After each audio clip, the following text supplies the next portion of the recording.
रागस में जो रम गयो, फिर क्यों रोवे अंध। इसलिए मेरे भाई बहनों, हमेशा होश के साथ में जुड़ जाओ, और यही ध्यान है, ये भजन है, ये साधना है। अगर आप होश के साथ नहीं जुड़े हो तो आप किसी सदगुरु संत से जुड़े हो, लेकिन आपका होश जागृत नहीं हुआ है तो समझ लो कि आप किसी सदगुरु संत से नहीं जुड़े। आप किसी संत महात्मा से, सत्संग से जुड़ जाओगे, आपका खान पान भी अच्छा हो जाएगा, बढ़िया, आपकी बोली भाषा भी बढ़िया हो जाएगी, अच्छी हो जाएगी। क्योंकि ऐसा कहा है, जैसा खावे अन्न वैसा होवे मन, जैसा पीवे पानी तैसी बोले वाणी। तन मन करता कौन खराब, अंडा मछली मांस शराब, क्या खाने से होगी भलाई, साग सब्जी और दूध मलाई।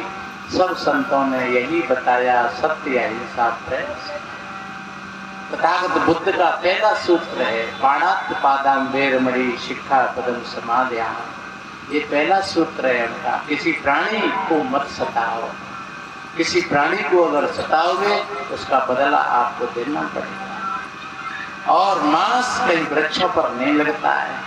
मांस अगर कोई खाते हैं तो वो प्राणियों के अंगों का विदीर्ण करके ही आता है, और जब मांस को लेते हैं तो उन प्राणियों को कितना कष्ट होता है। इसलिए मांस खाना पाप बताया है शास्त्रों में। शराब पीना भी पाप बताया है शास्त्रों में। इसलिए सादा जीवन, उच्च विचार, बढ़िया अच्छे विचार करना। तो संत जगाते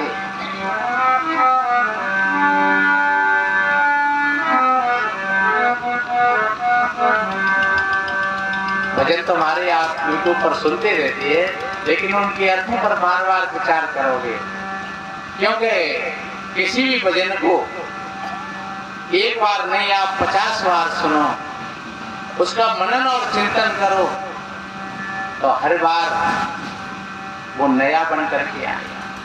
क्योंकि रोज हम भोजन पाते हैं तो गेहूं और मक्का की रोटी बनाते हैं, रोज हम सब्जी बनाते हैं, दाल बनाते हैं तो वही दाल है, वही सब्जी है, लेकिन स्वाद हर रोज का नया ही होता है। और वो स्वाद भोजन के आधार से नहीं है, वो स्वाद हमारी भूख के आधार से। आज तुम्हें थोड़ी कम भूख लगी है और बढ़िया उड़द की दाल बनी है, मक्की की रोटी है और चिपट लगी है खूब बढ़िया, और भी तमाम अचार गुड़ घी तेल सारी चीजें हैं, पर भूख थोड़ी सी कमी है। तो भूख कमी है तो आज वो स्वाद ना आने आ रहा, क्योंकि भोजन में अगर स्वाद हो तो आ जाता, स्वाद तो तुम्हारी भूख में नहीं। और जब तुमको भूख लगी होती है अच्छी, तो फिर तुमको चाहे भले ही चटनी बनाए लगे या मिर्च रख लेंगे, और आप भोजन पा रहे हो, वही रोटी मक्का की बहुत अच्छी लग रही है, जो कल अच्छी नहीं लग रही थी और आज वो अच्छी लग रही है। कल भी खाई थी मक्का की रोटी, लेकिन कल अच्छी नहीं लग रही थी, आज अच्छी लग रही है। क्यों लग रही है? मक्का तो वही थी, लेकिन तुम्हारी भूख में फर्क था। भूख कल कुछ और तरीका की थी और आज कुछ और तरीका थी। कल तुमने जलपान में कुछ गहरा ले लिया तो पेट भर गया था, इसलिए स्वाद मर गया। आज तुमने जलपान नहीं मिल पाया है तो भूख अच्छी लग रही है, और जब भूख अच्छी लग रही है तो रोटी मिर्च से बड़ा आनंद आ रहा है। तो इसी तरीका से मेरे बहन भाइयों, भजनों को हम रोज सुनते हैं, लेकिन सुनने का भाव होता है। कौन से भाव से हम बैठ करके और कब हमने सुना था। कितने भाई कहते हैं महाराज हमने आपका भजन सुना था, तो एक भाई कहते हैं हाँ महाराज भजन तो ठीक था, और एक भाई कहता है हाँ महाराज ठीक हो बढ़िया हो, और एक भाई कहता है महाराज आपके भजन से हमारा जीवन बदल गया। तो उसको भूख थी क्या था, उसको प्यास थी अपने जीवन को बदलने की, तो उसका जीवन बदल गया। एक भाई को केवल मनोरंजन तक ही सुनना था, तो वो मनोरंजन तक ही रह गया। एक भाई को केवल टाइम पास ही करनी थी, तो वो टाइम पास हो गई। अरे वाह भजन तो बढ़िया है, बोले वहां जा रहे तो धूप पड़ रही हमने सोची गला की भजन है तो नहीं भजन ही सुन ले। तो वो धूप के कारण बैठ गए पांडाल में, ज्यादा भजन को गहराई से नहीं सुना था। इसलिए मेरे बहन भाइयों, मैंने कल एक उदाहरण दिया था कि 3 प्रकार के लोग होते हैं, उनमें एक 100 रुपया का, एक 200 रुपया का, एक 300 रुपया का। तो जो गहरी श्रद्धा से संतों की बातों को सुनते हैं उनका जीवन पलट जाता है, और जो पुतली पुतली श्रद्धा से सुनते हैं उनके जीवन में कम बदलाव आता है। और जो श्रद्धा नहीं है उनके अंदर में, वो बैठ जाते हैं वैसे समय पास करने के लिए, उनके भीतर में कोई घटना नहीं घटती है। वो सुन लेते हैं तो फिर चाहे भजन सुन ले, चाहे आला की पैरी सुन ले, बात है कोई फर्क नहीं पड़ता है। तो देखिए संत जगाते हैं।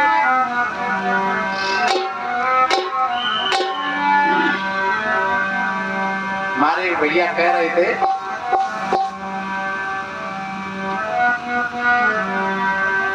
उठो जागोरी सहेली,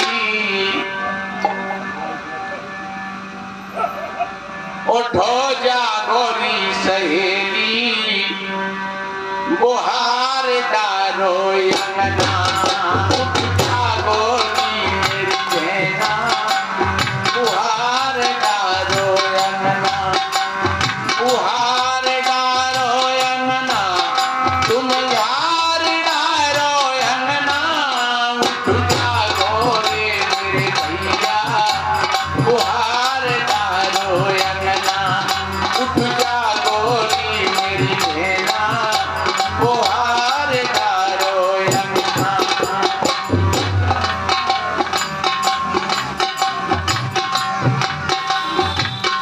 उठो और जागो।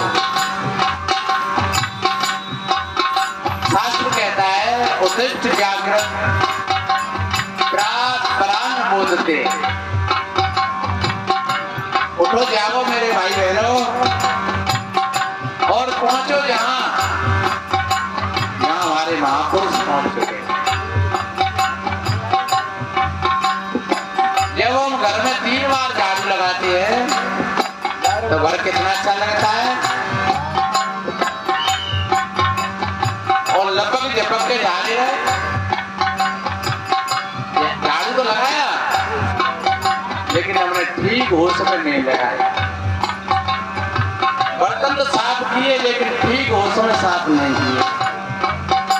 कपड़ा तो धोए लेकिन दाग रह गए। सावन भोजन पानी दुनिया भर को पहले को दाग रह गए।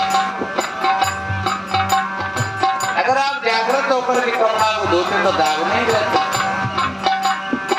कोई भी बहन अपने घर में जागृत है तो वो सारे घर की व्यवस्था को संभाल करके रखती है। चप्पलों की जगह पर चप्पल रखती है, जूताओं की जगह पर जूता रखते हैं, खाने पीने के बर्तन साफ सुथरे अपनी जगह पर रखते हैं, कपड़ा लत्ता सब अपनी जगह पर रखते हैं। भले छोटा सा घर है, कोई लोग आते हैं कहते हैं भाई ये भाई घर बड़ी अच्छा है। और जिन माता बहनों को ऐसा बोध नहीं है तो जूता चप्पल फैल रहे सब घर में, खाने पीने के बर्तन फैल रहे हैं मोरी में,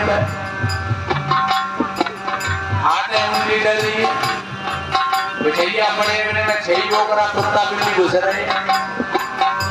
कोई भी आदमी देखेगा तो कहेगा जी कैसी बहू बेटी है। इसलिए मेरे भाई बहनों, एक व्यवस्था हमारी बाहर की होती है और एक व्यवस्था हमारी ये भीतर की होती है। भीतर में भी हम कहीं ना कहीं अस्त व्यस्त हैं। एक बहन कह रही कोई महाराज में कौ चीजें घर के भूल जाते हैं, फिर शुद्ध ना रहते। तो ये क्या है? ये हमारे भीतर की व्यस्तता का कारण है।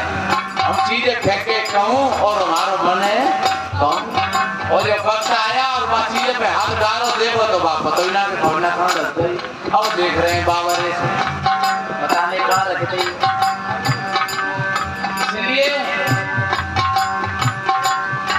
संत जगाते हैं।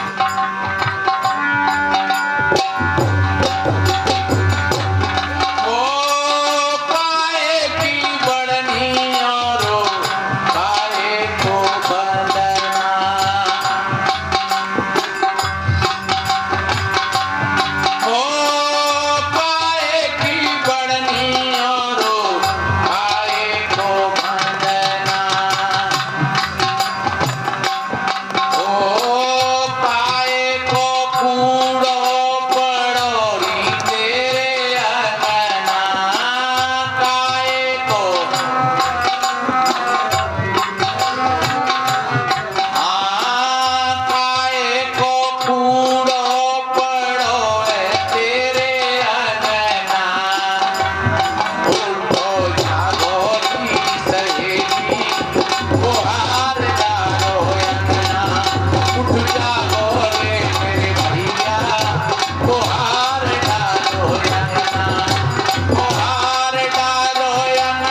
जगो। आप सोच रहे हो महाराज पहले जगत में तब उठेंगे, नहीं, आध्यात्म की बात है। आप अगर उठ करके यहाँ तक नहीं आते तो यह जगने की बात है तुम कैसे सुनते। इसलिए यहाँ संत कहते हैं कि पहले उठो और ध्यान रखो। आज सो रहे हो जिस समय गहरी नींद में, वो एक कलयुग है, कल से अनुभव होती। आप गहरी अज्ञान की नींद में सोए हुए हो तो आप कलयुग में हो। आप थोड़ी सी करवट बदलने लगे, नए नए काम टिमटिमाने लगे तो समझ लो कि तुम द्वापर में आ गए। और तुम उठ करके और बैठ गए तो समझ लो कि तुम त्रेता में आ गए। और तुम पैर फटकार करके चलने लगे, दौड़ने लगे तो समझ लो कि अब तुम सतयुग हो। ये सतयुग और त्रेता और द्वापर, ये कलयुग, ये चारों हमारे ऊपर ही डिपेंड करते हैं। सवेरे का जो समय होता है वो सतयुग का होता है, दोपहर का जो समय होता है वो द्वापर का होता है, और शाम की संध्या होती है वो त्रेता होती है। और 8 बजे से और फिर 2:30 बजे न 3 बजे न घोर कलयुग। जितनी लकीर डकैती और लूट और भ्रष्टाचार और व्यभिचार जितना होगा वो शाम के 8 बजे से और फिर 2:30-3 बजे न होगा। सवेरे सवेरे अगर कोई व्यक्ति थैलिया खोल लो तो लोग कहे सवेरे सवेरे क्या कर रहा है, क्योंकि सत्य हो।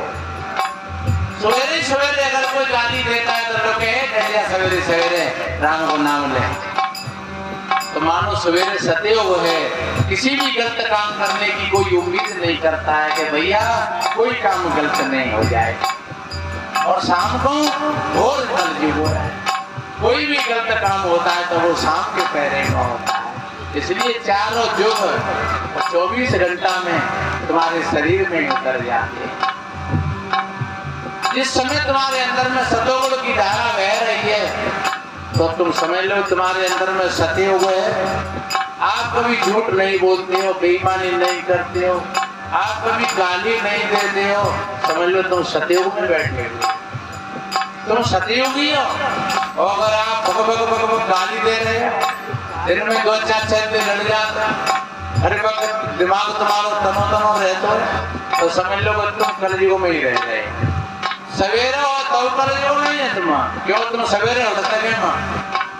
कितनी बहन बेटी की आदत होती है कि वे सवेरे जगी और बिना टाटा को नंबर लगाए तो जी बढ़िया क्यों ना करते ही है, क्यों ना करते ही है, आदमी सोए पे रहते है जैसे मोड़ा है वो है। और सवेरे से वे जइया दल जाएगी तो और वे आदमी ने का दिमाग ठीक हो गए तो और गोर बदले धीरे धीरे भैया तू गाय दे रहे और दे ले पड़े उन तो सोए रहो।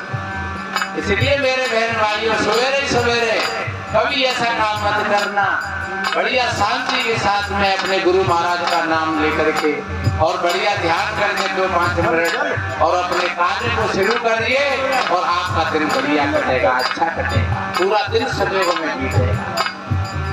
कितने माता पिता की आदत होती है कि बहू ने लेट है तो गाय गिल्ला करता, बेटा ने लेट है वो गाय गिल्ला करता। समझ लो कि बहू बिगड़ी सवेरे दे और पूरे दिन कले रहेगी घर में, कूद कचरा फैलो रहे हो, कुमती कूद पड़ी घर में। और समझ लो कि अगर धंधे पानी को गए हो आदमी तो वह धंधा पानी नहीं मिले वो कौन लड़के आवे हो बहू के को, या जेब कटा के आवे हो, या पैसा नहीं मिले वो मजदूरी को। इसलिए जो शांति प्रियता का जीवन होता है मेरे भाई बहनों वो 24 घंटा हमारे जीवन में सुरक्षित रक्षा करता है। इसलिए संत जगाते हैं जागो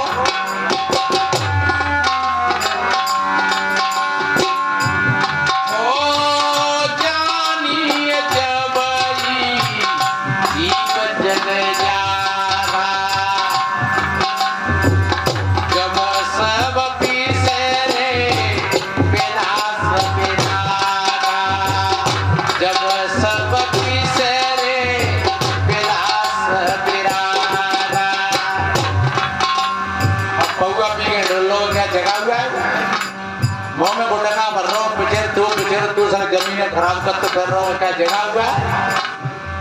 गाल सड़ रहे हैं, जीभ सड़ रही है, दांत खराब रह रहे हैं, मुख में से बदबू आ रही है, क्या जगह हुआ है? और कितने कितने लोग तो ज्ञानी बनकर के भी और ऐसा काम करते हैं कि भैया अरे ये तो पीवे खाने की चीज है, ये तो पियनी चाहिए, खानी चाहिए। अरे भले आदमी हो, जब ये छोटी छोटी चीजों को हम नहीं समझ पाए तो फिर तुम ज्ञान को क्या समझोगे? इसलिए संत जगाते हैं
और काय की बढ़नी और काय को बंधन।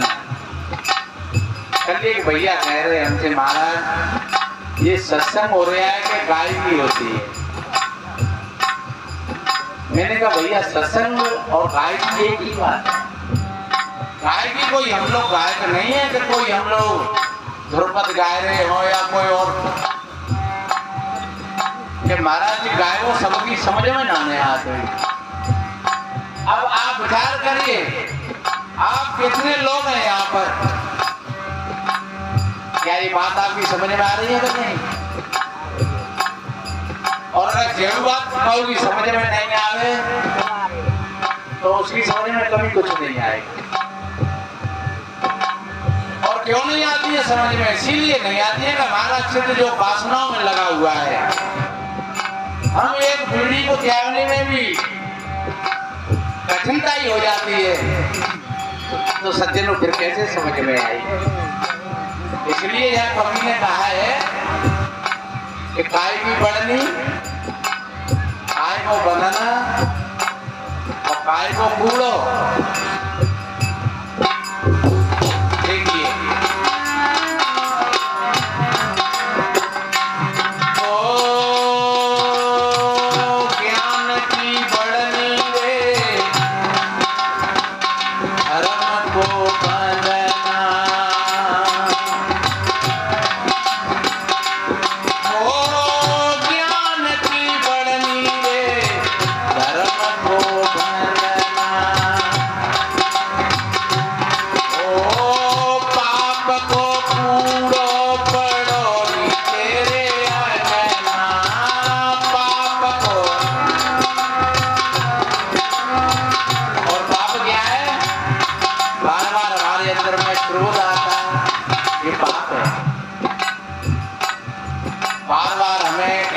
परेशान करता, ये पाप है। बार बार हमको लोभ और मोह परेशान करते हैं, ये पाप है। आपने कितनी बार सुना होगा, एक भैया एक गन्ना लेकर के आया, बड़ी सरल बात है, बहुत अच्छी बात है। जब गन्ना लेकर के आया तो घर से दोनों बच्चे आगे निकल करके, एक भैया को बेटा और एक अपनो बेटा, और बाने ऐसे तोड़ के बीच में से गन्ना, और एक हाथ में, जिस हाथ में अंगोला वाला गन्ना था उस हाथ पर अपना बेटा, और जड़ वाला गन्ना था उस हाथ पर भाई का बेटा, और भीतर से जी पाप आ गए कि जी मेरा बेटा है और ये भाई का बेटा है। ऐसे करके जड़ वालों गन्नो भाई बेटा दे दो, और अंगूला वालों गन्ना भैया के बेटा है। और भैया देख रहे हो कौन थे? भैया ने कही भैया नहीं हो तो न्यारे न्यारे है जाओ। बोले बात राय रे, अरे ये बात कछुना भैया न्यारे न्यारे है जाओ। अरे यार बात तो भी कछु भैया अंटा लग और ये अंटे बाप हो।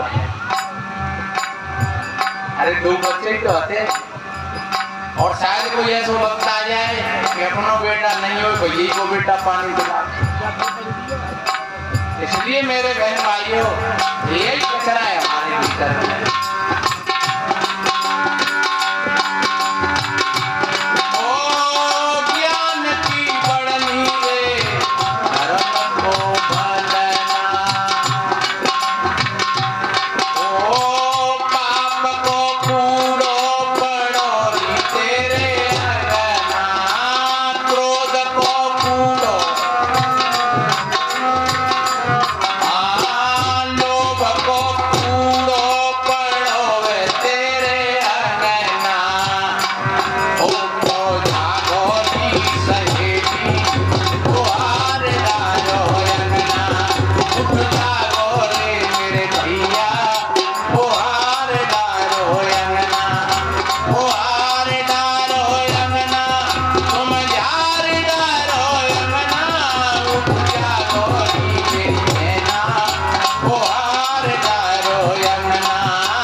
और हमारा मन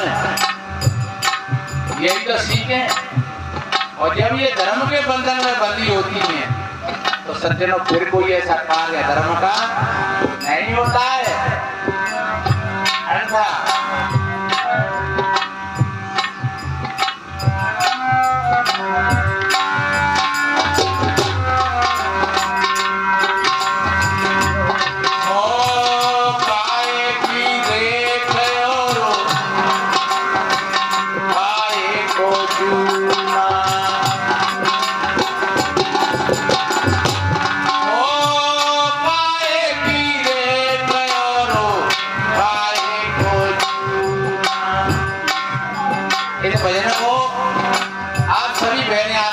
सभी भाई बहन याद कर लेना और बार बार जाए बोलो। और ऐसे मत बोलियो कि बदिका आवे वो जाल बिछावे वो चुम्बो डाले हो और हमें जाल में फंसावे हो और हम नहीं फंसेंगे। हमने तो गुरु महाराज पाए गए और बदिका ने जाल डाल दो सर सुबह आए के बैठ गए जालों में और वे फंसेंगे पर गीते भैया गाए बदिका आवे वो जाल बिछावे कौ को पंजो बसोवे कौ की चेक बसीगे। नहीं गाओ और विचार करो। कितनी बार हमको क्रोध आता है, कितनी बार हम लड़ जाते हैं आपस में।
पहले घर में झाड़ू साफ सुथरा करना और दूसरे नंबर पर सारे बर्तनों को इकट्ठा करके और मांजना।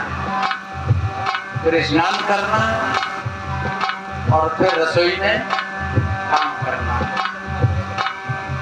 वो बहन समझदार होती है ज्यादा, जो इस तरीका से अपना काम करती है तो सारी की सारी दिनचर्या बढ़िया बन जाती है, अच्छी बन जाती है। भोजन को जो ठीक तरीका से अपने घर को साफ शुद्ध करके, बर्तनों को पूरा साफ शुद्ध करके, फिर स्नान ध्यान करके और फिर भोजन बनाती है।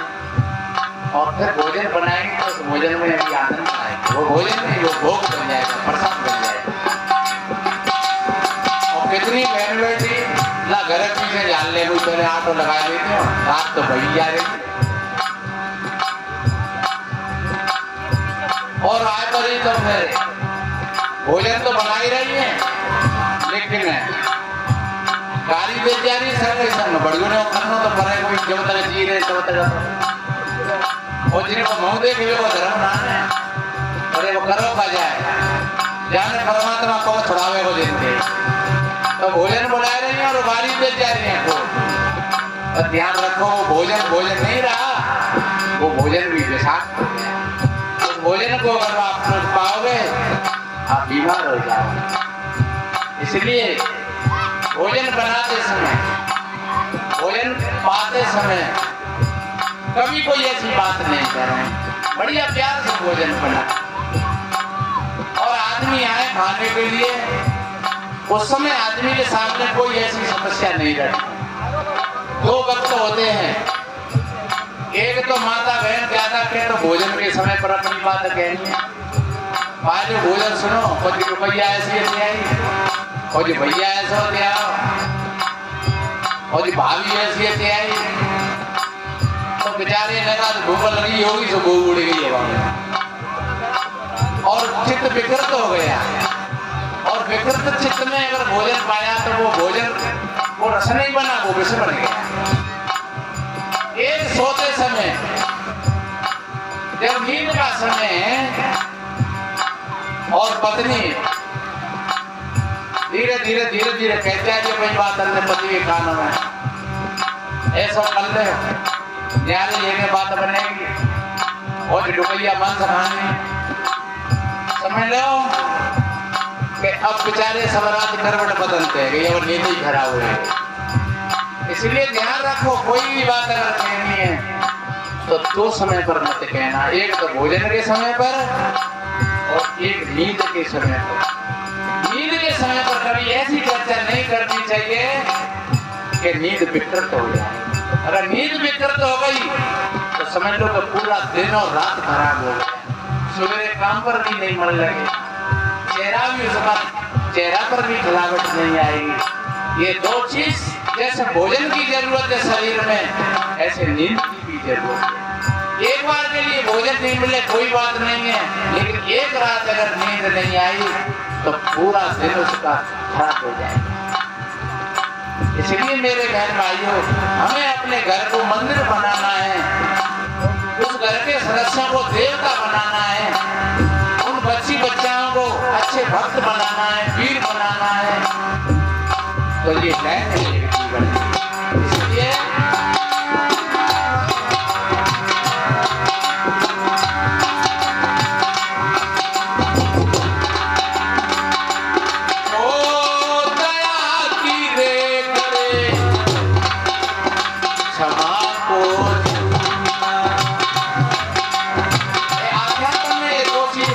शक्तिशाली है। एक तो अपने से गलती हो जाए तो क्षमा मांग लेना और दूसरे से गलती हो जाए तो क्षमा मांग लेना। क्षमा निर्बलों का बल है और बलवानों का आभूषण है। अगर हम शक्तिशाली हैं तो साथ में क्षमा भी होनी चाहिए।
बेटी गई होंगी कबीर साहब जी के पास और उन्होंने कहा हुआ गुरुदेव हम पहाड़ों की चोटी पर तो तपस्या नहीं कर सकते और हम कहीं गुफाओं में बैठ करके भजन नहीं कर सकते, हमें तो ऐसा रास्ता बता दो कि जहाँ हम रह रहे हैं और वहीं रह करके अपनी साधना बना। तब कबीर साहब ने कहा बहनाओ, जैसे तुम अपने घर द्वार को झाड़ बुहार करके अच्छा रखती हो, कितनी माताएं समझदार होती हैं तो अपने घर की नानी को भी साफ करके, अपने घर के सामने खरंजा को भी बढ़िया साफ करके, और कितनी बेढंगी होती हैं तो खरंजा पे बच्ची बच्चन जा लेटरिन कर जा, खरंजा बैठे जा तो वे लेटरिन को बैठा लें। और कोई लोग कहते हैं कभी शर्म नहीं आती है कि भाई अरे बच्ची बच्चों को ऐसी आदत डालनी चाहिए कि नहीं बेटा जहाँ नहीं आप दूर जाओ। ये आपका आजकल घर घर में लेटरिन बनी है। एक जगह हम गए कहीं इधर सोपर की तरफ,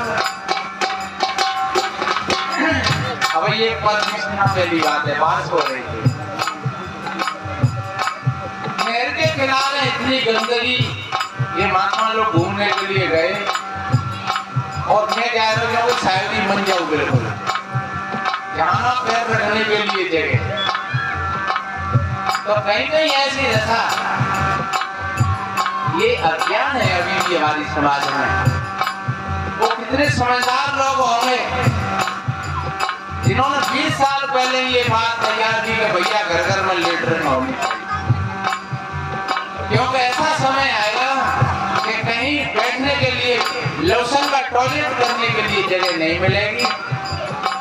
तो मेरे भाई बहनों, ये सफाई के सूत्र हैं, एक आदमी के बस की बात नहीं है कि पूरे मोहल्ला के लोग, पूरे गांव के लोग जब इन बातों पर ध्यान देते हैं तो अपने गली गिरारे सड़क खंजरा यानी सब जगह साफ सुथरा नजर आती है।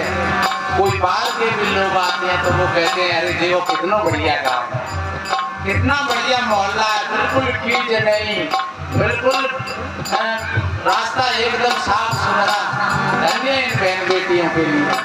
अगर गंदगी है तो खड़े तो जाने का जरूर थोड़े जाने में, पर क्या तो जाने मरो जब जमाने में कैसे बेहुदे लोग इतनी गंदगी फैला रहे।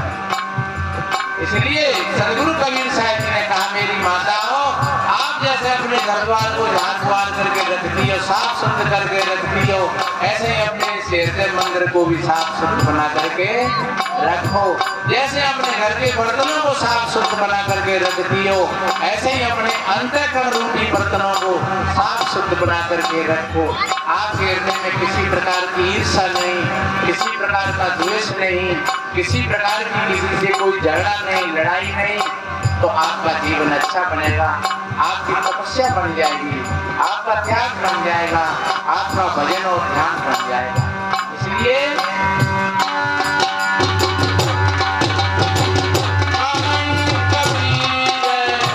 सुनो मेरी कहना, ओ जब होए वो जागर में रहना, जब होए वो जागर में रहना, ओ जागो जी सहेली, ओ हार डालो अंगना, उठ जागो रे भैया, ओ हार डालो अंगना, ओ हार डालो अंगना, हार डालो अंगना, उठ जागो रे कहना, उठ जागो रे भैया।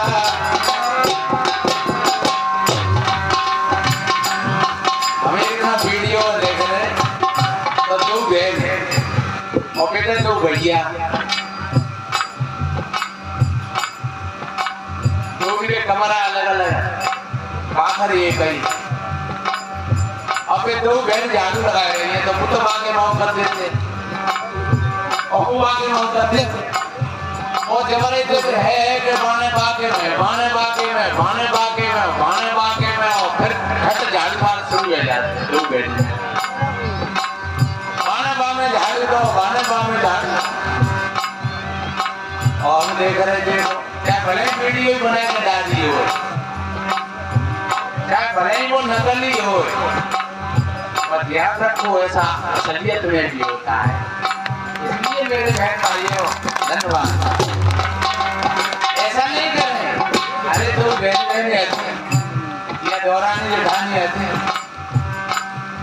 एक ये नहीं जानती थी या नहीं बनने तो दो जाने तो बड़े भाई ने जान लेती पर जहाँ बाने बागे में कर तो बाने बागे में कर तो दिखा बदल हो गया। ये सबसे ज्यादा दोष है, पाप है। लाभ है ना तो मैं समय ना आदि तो मैं जाता हूँ, मुझे चिंता नहीं। ऐसा भाव जब होता है मेरे भाई बहनों, समझ लो उस घर में समता की वर्षा होती है।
तो लड़की पिलाई दे रहे, लड़की रो रही हो, लड़की को रोज नहीं चाहे किसी को पढ़े लिखे जाए तो उन्हें कहा खूब मैं तो बन नहीं पाते।